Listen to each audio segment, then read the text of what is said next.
Homonyme TV, DJ Fils de Lama, Ereye. Oh, Binanaye, oh, oh, Kitanaye, oh. Bonjour chers Internet, vous qui nous suivez de partout.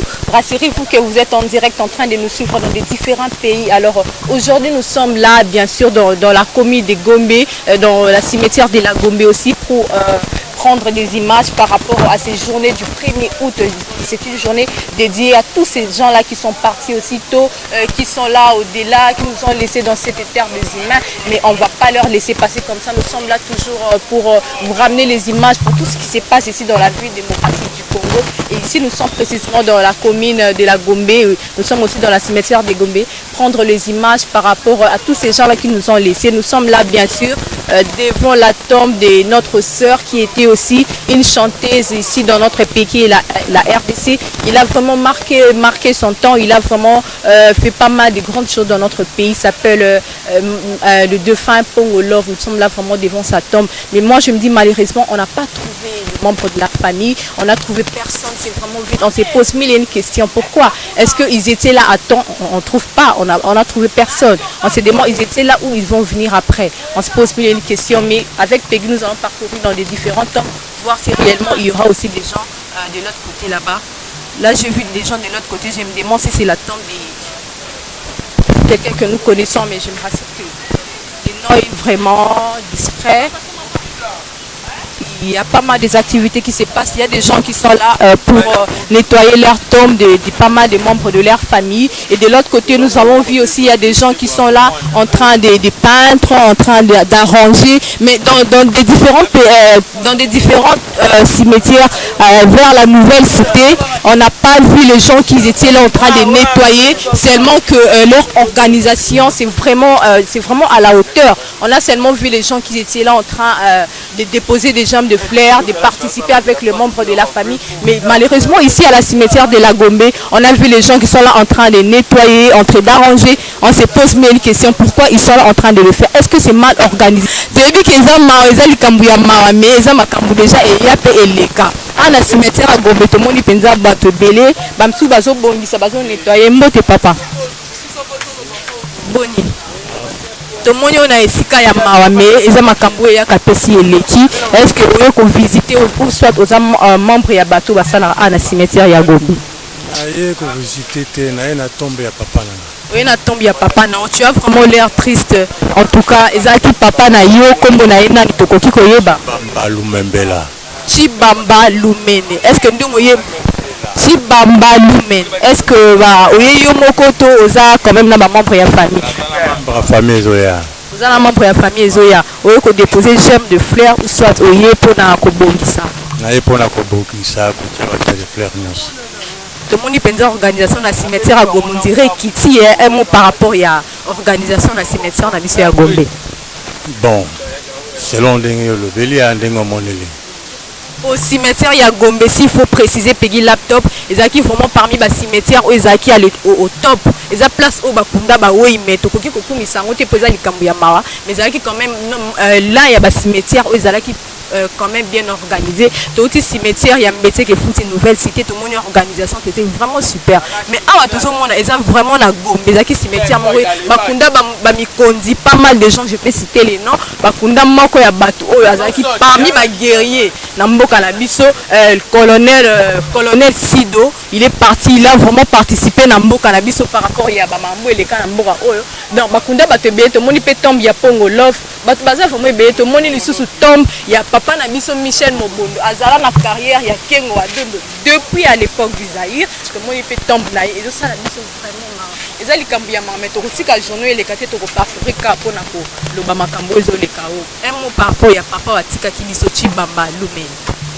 Par rapport à Papa Tikibiso, bon, il y a souci pour Nabiso Palangaï, puisque ça le gouvernement, ça le ministère Affaires étrangères, c'est un ambassadeur.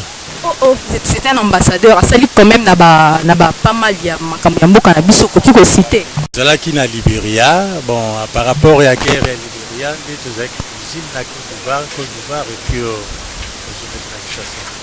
donc Bozala qui na exil après boye donc Akoufara Papa Nabiso Chibamba Lumene. akufeli na Côte d'Ivoire. Akufa na Côte d'Ivoire. Donc ça qui politicien s'il faut le dire. Ouais. Ah, ça fait vraiment trop mal, Peggy Laptop. Hein. Ça fait trop mal. Au cimetière à Gombe, on a vu pas mal de familles là-bas. On a vu la famille Liboula, leur papa aussi. Il est parti si tôt. Il était là de garde des corps de Mobutu. Lui, il est mort. Il est mort le 30 août 2016. Comment on peut famille Liboula kuna bango pe papa na bango azale ki l'un ya batu oyo bazaki quand même ba guerrier na mboka na biso s'il faut le signaler. To yepe awa na cimetière ya Gombe to moni lisusu Chibamba Lumeni. Hein? Azaki pe papa azaki ambassadeur à l'époque du Zaïre. To moni pe famille Sido. Donc le lot moni vraiment ba famille belé o bazaki vraiment ba guerrier à l'époque de Mobutu. To moni pe lisusu moko ya bayembi na biso a participé qui quand même na évolution ya mboka na biso na ba voix oya amema qui quand même na mboka Pongo Love. En tout cas mais désolé je sais pas pourquoi est-ce que tout le monde ma famille n'a été mais on se dirige avec Peggy Laptop de l'autre côté vérifier encore s'il y a pas mal de familles au bail qu'on rendre quand même qu'on déposer ma germe de fleurs na bango pour na ba famille la bango au bakufa un peu kala là je suis en train de voir pas mal de parents au bazali quand même na ba germe de fleurs bote papa na biso tout le monde a papa et belé na ba germe de fleurs on se demande est-ce que bail qu'on déposer ça ba membre ya famille to bezali kaka ba connaissance na bango bote papa bote descente na yo à na cimetière à Gombe ezali pona nini otala membre ya famille membre ya famille na yo azalaki nani pona yo le général Chabani François Bolé Chabani le gars de Corée pauvre président Mobutu papa Laura son nom de la famille soit c'est Laura c'est ça c'est le nom de la femme ok Laura papa Laura azalaki pe là ya bagarre de corps ya Mobutu un officier de commence le président Mobutu un officier d'ordonnance de l'officier Mobutu. Il était aussi là de garde des corps à l'époque de Mobutu. Peggy, ça fait triste quand on fait que citer les gens qui sont morts. Hein? Et ça, la biso pe moi mawa. Les autres comprennent depuis que tu ça là bas reportage la biso to kutani kana bato ba marqué vraiment empreinte à l'époque du Zaïre. Tout le monde papa Laura a marqué empreinte à l'époque du Zaïre. Tout le monde moi na yé. De l'autre côté, tout le monde peut moko les soucis ba guerrier papa la biso a marqué empreinte à l'époque du Zaïre. Maintenant tambola tout le monde a peine bato belé te la cimetière à Gombe se pose des questions pourquoi ou bien bato okara ba na cimetière à Gombe bango bazo sala pe misala mais na ba cimetière mususu to moni bango ba yo ko déposer ba chambre de fleurs mais ba sali misala wana te auto moni bazo sala misala ba yo tia ba peinture organisation na cimetière à Gombe et kenda wapi mais aki cimetière mort o ba ko kunda bato na honneur ba kunda ba grande personne Peggy Laptop ceux qui t'occupent pour continuer tout là quand même ba famille mususu de l'autre côté o ba épée pour déposer ba chambre de fleurs pour na ba famille na bango c'est triste mais on se dirige quand même avec Peggy Laptop.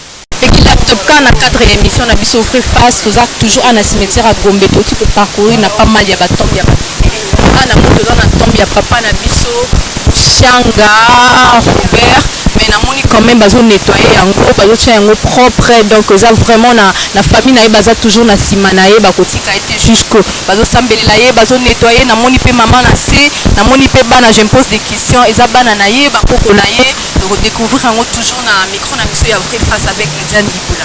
Bonjour maman. Bonjour santé to moni o a na cimetière Gomboza na triste mais to ye ba teza pona nani o ko rendre hommage pona papa koko na yo teza nani. Donc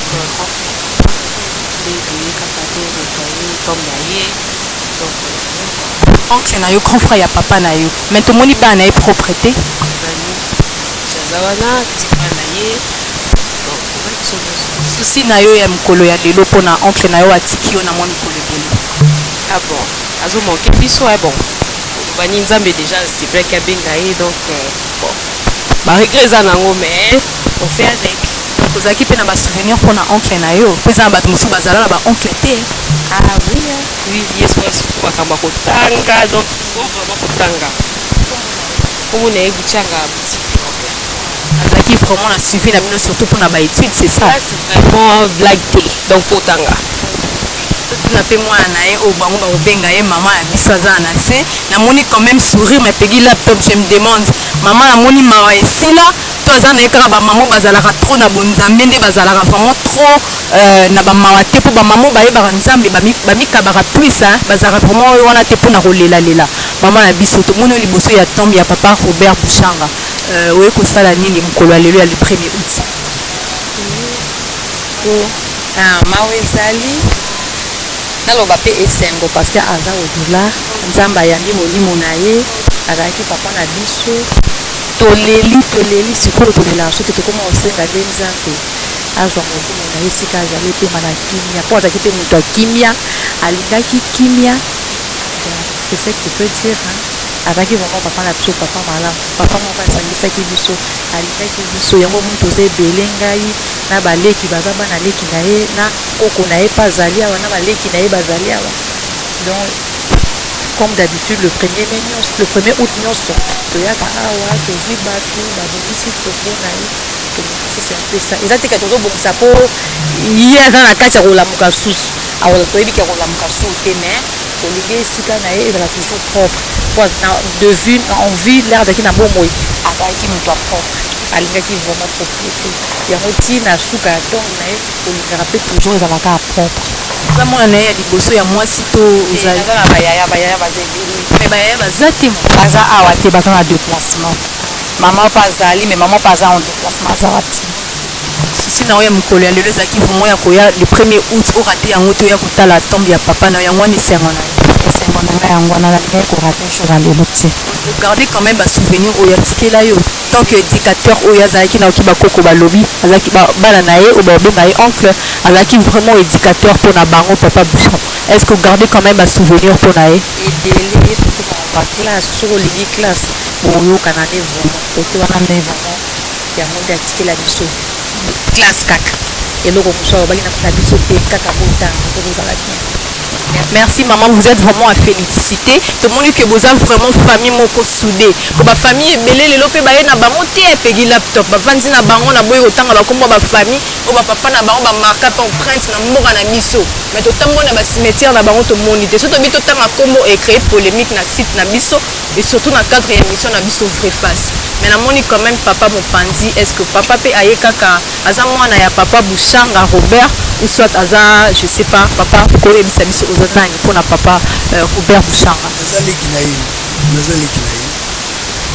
na ye mais papa tu apparais trop jeune mais nazaleki na ye nayebi koso maintenir c'est ça ozaleki na ye na mwana esuka to ya misato ok basouvenir nini ogarda mpona yaya na yo Bouchanga Robert eza ebele ndenge bana balobi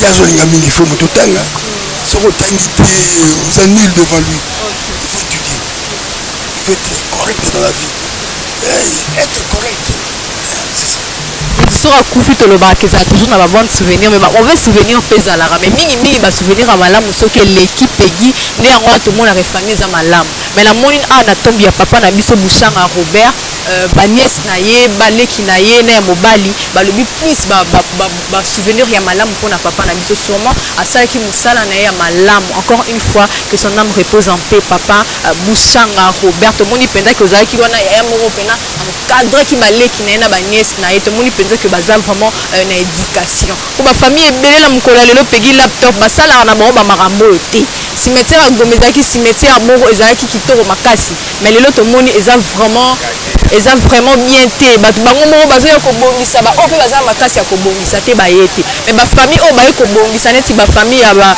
Bouchanga Robert baza quand même bafamille ya ofélicité bafamille libula na cimetière ya nouvelle cité famille mobondo mpe tomoni awa la ya baguerrier ya papa oyo azalaki toujours na nsima ya kengo wa dondo papa Michel Mobondo depuis à l'époque du Zaïre mabende liwa mais on n'en peut rien eza mambo ekomaki mais tokobosana o te papa ozalaki moko ya bapilier ya famille mobondo moko ya bayaya ya baleki mais pegi laptop se diriger pour namoni petit frère ya papa Bouchanga Robert mais s'est déplacé tokoki continuer pour na kotala ba famille oyo lisusu lelo na cimetière à Gombe pour na rendre hommage toujours na cadre ya liwa eza mambo ya pegi vos face toujours na cadre ya émission na biso na site na biso homonyme TV mon c'est Justin fils de l'homme tu sens que ta fille lelo apena na makasi émission lelo le 1er août et considéré bateau na yebani na bango et surtout plus bateau to kuta na bango lelo eza bateau marquant empreinte na époque du Zaïre tomoni famille Sido tomoni famille Libula tomoni famille Mobondo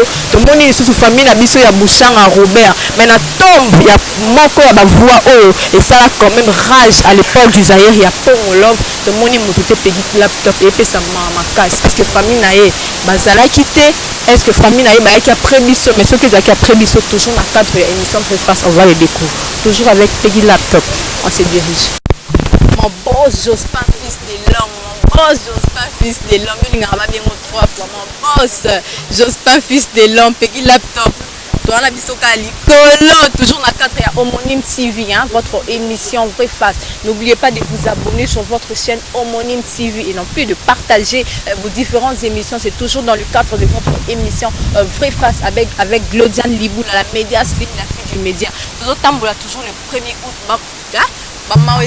mais avec Peggy Laptop ça les autres continuer surtout tu checker objectif liboso quoi le monument ba famille belé ba pesi biso mawa to kutani na bango ba expliquer ba maman to cimetière ya nouvelle cité sikoto cité sikoto na cimetière ya Gombe toujours na cadre ya émission na biso Vrai Face le 1er août koyeba évolution ya ba maramunezo le kana na mboka na biso ya le 1er août pona ya ba liwa ya bato belé to parcourir na Peggy to moni tombe ya moko ya bayembi na biso ya mboka oyo Pongo Love mais na tombe na ye to moni mututé on est en train de parcourir pour faire quand même des briefings par rapport à la journée à l'élo on a posé pas mal de questions na musika to moni musicien na ye moyembi na ye azara na mama na biso Pongo Love ou aliaza qui vraiment moyembi na biso à l'époque du Zaïre a marqué quand même empreinte na mboka na biso République démocratique du Congo mais toujours yeba te azara qui moyembi na ye mais na tombe na ye to moni fololo te to moni ka pose-moi une question. Est-ce que aïe qu'on rendre hommage ou soit à tel qui n'est pas musika et mon papa bonjour. On y a la tombe de la maman à Pongo Love se pose des questions. Et qu'on rendre hommage pour te montrer telle la musika to moni yo. Pose une question parce que ça manque ba recherche ya makasi. Ya on te limite yeba. Ozana ni pona moko ya bayembi na biso Pongo Love kombo na yo nani? Mwana Bouchanga. Bouchanga Jeff, vous avez qui nani pour la moyenne na biso Pongo Love. Chanteur et musicien. Vous avez qui chanteur et musicien. Qu'on rappelle biso combo pour la bâtonne sur bazo landa. Bouchanga Jeff. Bouchanga. Jeff Bouchanga, vous avez qui chanteur, vous avez qui moyenne ya maman ya biso Pongo Love. Ba regret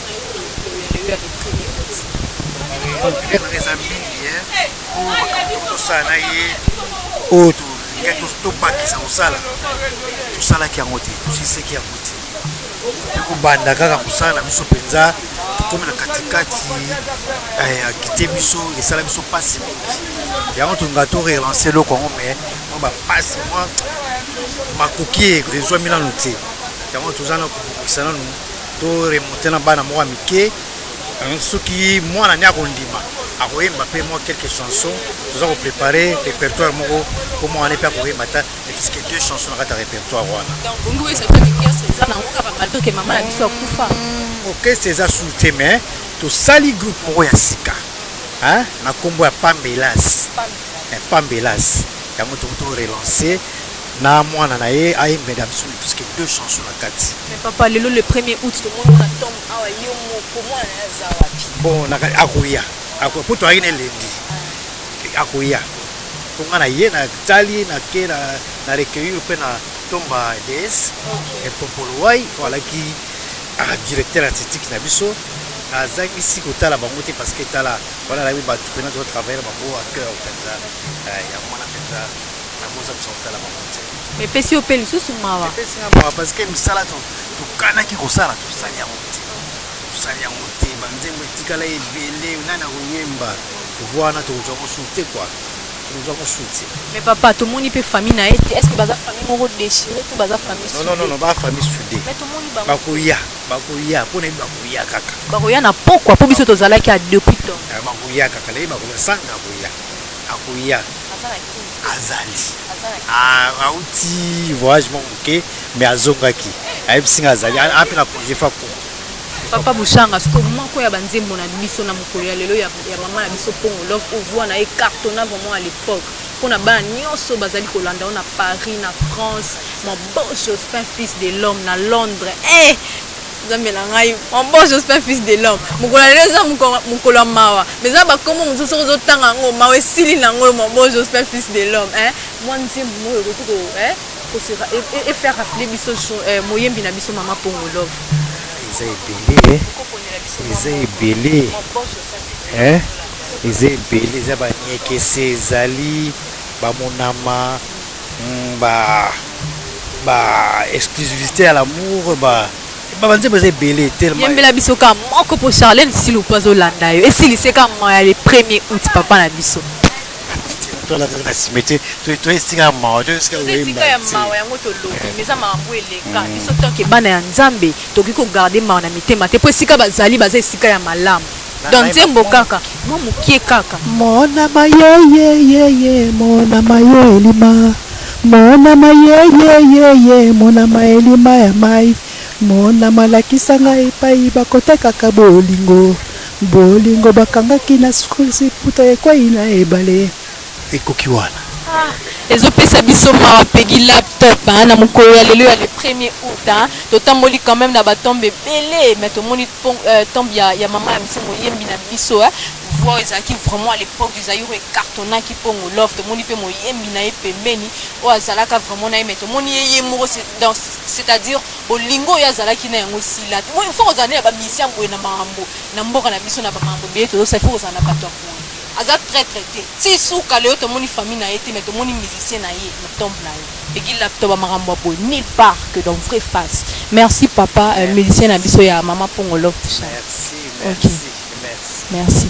Peggy Laptop, là c'était avec le musicien de notre dauphin Pongo Love. Si on peut se diriger de l'autre côté pour prendre encore des images par rapport à l'évolution, il y a le 1er août, total arabe, maman, on est les cimetières à Gombe, comment on a un nettoyage, mais tout le monde va cimetière à la nouvelle cité pour une organisation Tokos, tout se poser la question, est-ce que les a bafoués, est-ce que Bami Kondi, on a tout bazomona, maman, moussou to rolo, bala piso te pour comme ma rolande la combo, comme moussou sur royo qui a ça là on a un problème na mboka oyo toko se diriger de l'autre côté Peggy Laptop pour continuer quand même la 4e émission na biso vraie face depuis qu'elle est les amukolo ya mawa mais on se dirige de l'autre côté pour prendre toujours les images na 4e le 1er août na 4e émission na biso vraie face Peggy Laptop mon boss Jospin fils de l'homme se dirige avec le micro de vraie face. Toujours na 4e émission na biso vraie face tozo bima déjà pour te bandaki annonce awa na tombe ya moko ya moyembi na biso marquant vraiment empreinte na mboka na biso République démocratique du Congo Pongo Love mais to mona ki mutu te mais en sortant to moni siko famille awa tozo ebate eza bana ba cousin ba cousine to eza banani to mona pe bazo nettoyer donc c'est-à-dire que famille na ye eza toujours soudée famille na ye bazo tika ete baza toujours na sima na ye to moni awa tonton na biso azo nettoyer tombe na ye to koyeba soki eza nani. Bonjour papa. Bonjour papa. Bonjour madame. Tomoni ana tombe ya moko ya moyembi na biso marquant empreinte na mboka na biso mama Pongo Love okoki koyebisa biso oza nani mpo na ye. Biso toza bana na ye. Oza mwana na ye. Oui. Mwana ya liboso to. Ya liboso pena. Ya liboso. Mais tomoni oza yo moko to. Liboso c'est-à-dire je me prends comme moi na liboso parce que Nabala, moi n'en ai à Liboso Sandra. Sandra, c'est ma femme, alors je me considère comme le fils aîné de Pongo Love. Mais tu as qui un musicien, on a tout le monde tout le monde musicien, c'est-à-dire que toujours na sima, vraiment musicien à féliciter, de tout nier à puissance, c'est ce Sandra, c'est ça qui me sont moi na micro ya vraie face. Donc quand ça qui maman la mission ça quand même s'il faut le dire, ça quand même rejeté ça y est mais tout le monde qui va toujours na sima, ça lui sont bien. Un mot par rapport à moko ya bayembi na mission qui maman Pongo Love. Pas du tout. Pongo Love, elle reste d'actualité puisque derrière Pongo Love il y a la fondation Pongo Love. Fondation Pongo Love s'occupera des enfants orphelins et des femmes handicapées. Donc, Naba Journa Boé, il y a toujours les femmes handicapées qui viennent. Il y a même des autorités qui viennent. Si Sandra n'est pas venue les lots, c'est parce qu'elle est en déplacement, elle est en voyage, elle est en Europe. Il y a moins à y être. Mais sinon, on vient régulièrement parce que le 1er août, et ça date Oyo, Bisso, même la Niva Fondation Pongo Love, pour commémorer la mort, on a beaucoup de respect pour nos morts. Nous devons passer pour nettoyer, pour entretenir la tombe. C'est très important pour nous, pour notre culture africaine. Garda quand même un souvenir pour la Pongo Love. Bon, personnellement, je ne l'ai pas connu, mais j'ai découvert beaucoup de ses empreintes, de ce qu'elle était.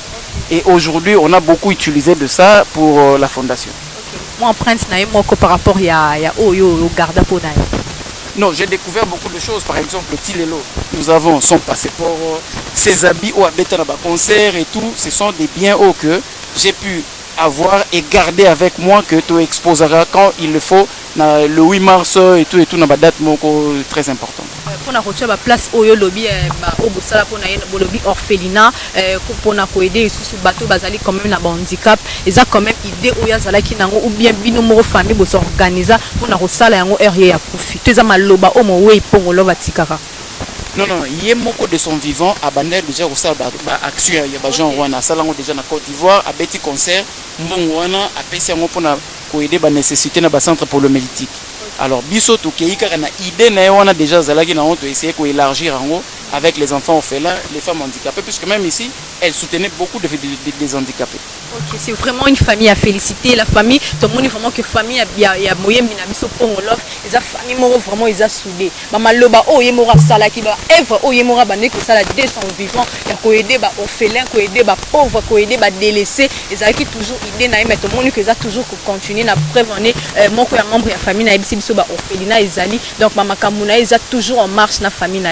Mais la moni mama mupandi na nina ba mama zana ni pona mo we na biso o atika biso moyembi na biso mama Congo Love. Naza mama ya mobali ya sana. Hein? Na yebala koda mwinga. Hein? Pour nettoyer ça moi propriété parce que bato mosusu bazalaka bato bakusi babosani carrément omona batombe mosusu ekomi na mabulu seke ezomonana tout ça mais nga nazalaka na idée wana nga nazalaka na idée ya kobakelomasa bato bakufa parce que baza bato bazalaki pembeni na biso il faut batombe na bango ezala propre na ndako mpe so boza propre malako mpe awa eza propre motu soki alekana mpe basala yango kitoko basala yango propre voilà.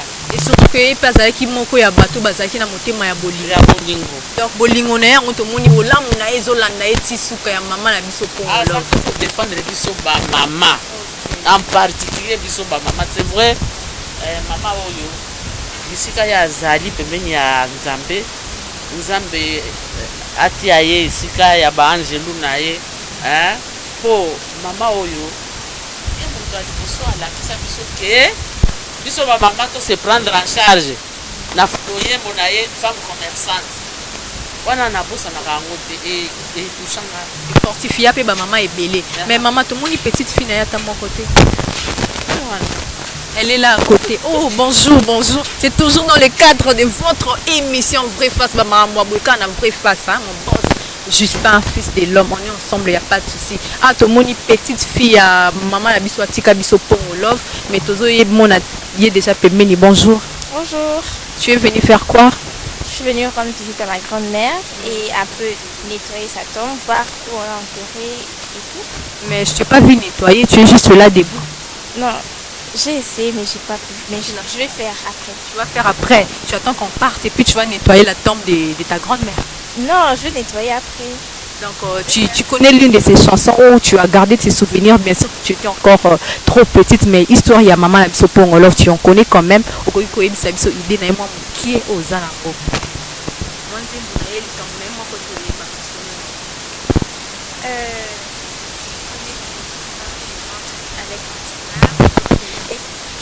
Et les orphelins, qui étaient comme elle et tout, elle a fait ses dons de partage et d'aide, voilà. Donc toi aussi tu as quand même hérité ces dons de partage. Tu es sûre? Je suis très sûre. C'était l'une de ces petites filles à maman la biso pongolof, oui, la biso atika biso a tozala qui n'attend nae, tout le monde va membre nae ya famille, tout le monde petite fille nae, a le bin a biso a garda mon ko ya ba souvenir, ya maman la biso pongolof. C'est quand même ces qualités-là que la vie, les qualités de partage, de l'amour, elle est là quand même hérité. Mais Peggy Laptop, on est toujours ensemble dans le cadre de notre émission Fait Face, toujours sur Homonyme TV, télécharger, abonner, partager. Peggy Laptop, nous sommes déjà à la fin, si on peut se diriger de l'autre côté, toujours dans le cadre de premier coup de journée à Mawa. Mais tout le monde est ma famille, ma zone nettoyée, ma tiki, ma ouéité, ma toujours la c'est comme ça que nous sommes à l'île.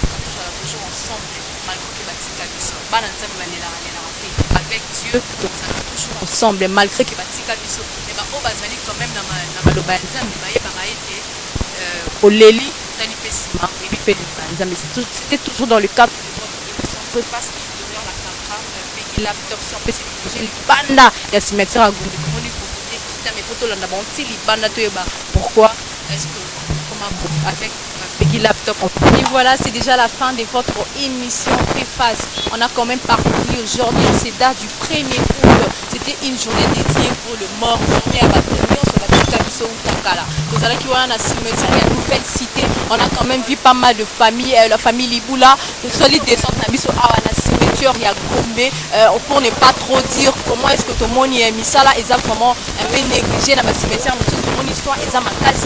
Mais la cimetière, il y a Gombe, tout le monde bateau, il y a ça là, nettoyage pour ne pas trop dur. Peggy Laptop, c'est toujours dans le cadre de notre émission Préface, mais on a quand même pas mal vu mort où il y a laissé quand même empreinte dans Mboga Nabiso. Tout le monde maman Pongolov, tout le monde tombe. On a quand même parlé avec sa famille, on a parlé avec la famille de notre dauphin Abeti Masikini. C'était quand même intéressant, toujours dans le cadre de votre émission Préface. C'était déjà là en séjour du 1er août pour Nabato Nyon sur Batika Biso. Ils sont déjà là au-delà, mais tout ça toujours de cœur avec Peggy Laptop. C'est dans le cadre de notre émission Préface. Mais quant à moi, Glodiane Liboula, je vous dis déjà au revoir. N'oubliez pas de vous abonner dans notre site homonyme TV. Hein. Abonnez-vous, téléchargez. On est ensemble, il n'y a pas de souci. C'était là votre émission du 1er août avec ma famille. Il y a Ono Sobatika Biso, il y a Dauphin, Haute Cité Oana. On est ensemble, il n'y a pas de souci. Et puis ça m'a mis, on n'en peut rien. On se retrouve prochainement, toujours dans le cadre de votre émission Préface. Au revoir, à très bientôt.